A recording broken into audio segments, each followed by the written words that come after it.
అంబేద్కర్ కోనసీమ జిల్లా అమలాపురం కలెక్టర్ కార్యాలయం ఎదుట ఆక్వా రైతులు ఆందోళన చేపట్టారు. రైతుల ధరలపై రొయ్యల ప్రత్యేక కమిటీ ఏర్పాటు చేయాలని డిమాండ్ చేశారు. జిల్లా ఆక్వా రైతు సంఘం అధ్యక్షుడు సత్యబాబురాజు ఆధ్వర్యంలో ప్లకార్డులు ప్రదర్శిస్తూ నిరసన తెలిపారు.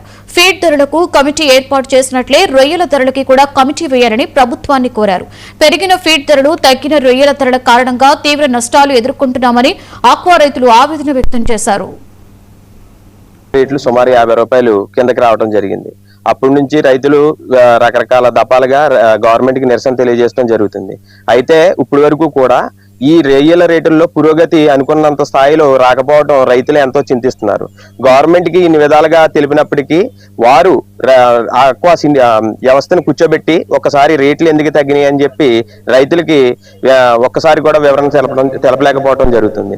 అయితే నేను కోరుకుంటున్నది ఏంటంటే, గతంలో మేము మా రైతుల సంఘం తరఫున భీమవరం సైడు కలెక్టర్ గారికి వినతి పత్రం సమర్పించిన సమయంలో కలెక్టర్ గారు ఏం చెప్పారంటే, కలెక్టర్ గారి సమక్షంలో ఎక్స్పోర్టర్స్ హ్యూమన్ సోర్సెస్ లేకపోవడం వల్లనే రొయ్య రేట్లు తగ్గడం జరిగిందని చెప్పడం జరిగింది.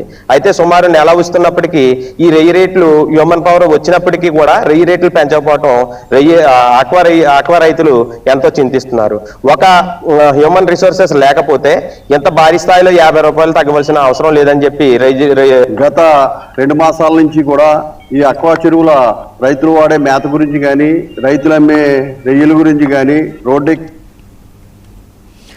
కడప